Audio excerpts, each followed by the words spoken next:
दोस्तों आप लोग देख रहे हैं राइजिंग भोजपुरी और राइजिंग भोजपुरी में आप लोगों का बहुत बहुत स्वागत है।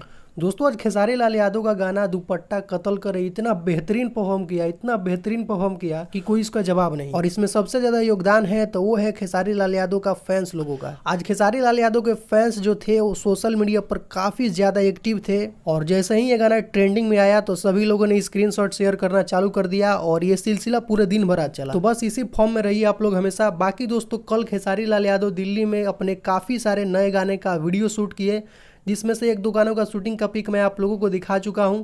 एक और शूटिंग का पिक जो आप लोगों के मोबाइल के स्क्रीन पर चल रहा है आप लोग देख सकते हैं। ये गाना कौन सा है अभी इसके बारे में कोई अपडेट नहीं है, लेकिन इस गाने के वीडियो में नजर आएंगी खेसारी लाल यादव के साथ राखी यादव एक्ट्रेस जो है वो नजर आएंगी। और दोस्तों सबसे बड़ी बात यह है कि जो खेसारी लाल यादव का खेसारी म्यूजिक वर्ल्ड से जो गाना रिलीज हुआ था बबुआ के खुश करके जयबू ना तारा में दोबारा फिर अबू ना, उस गाने का वीडियो शूट कंप्लीट हो चुका है और वो वीडियो 3 से 4 दिन यानी अगले हफ्ते में आप लोगों के बीच वो वीडियो रिलीज होगा। और कल खेसारी लाल यादव का आदि शक्ति फिल्म से एक नए गाने का वीडियो को रिलीज किया जा रहा है जो कि पवन बाबा का लिखा हुआ है, जो कि एक आइसक्रीम वाला फोटो काफी ज्यादा वायरल हुआ था, वही वाला गाना। तो कल आप लोग उस गाने के लिए तैयार रहिएगा। तो दोस्तों इस वीडियो में सिर्फ इतना ही, तो मिलते हैं एक नए वीडियो में। Thank you so much.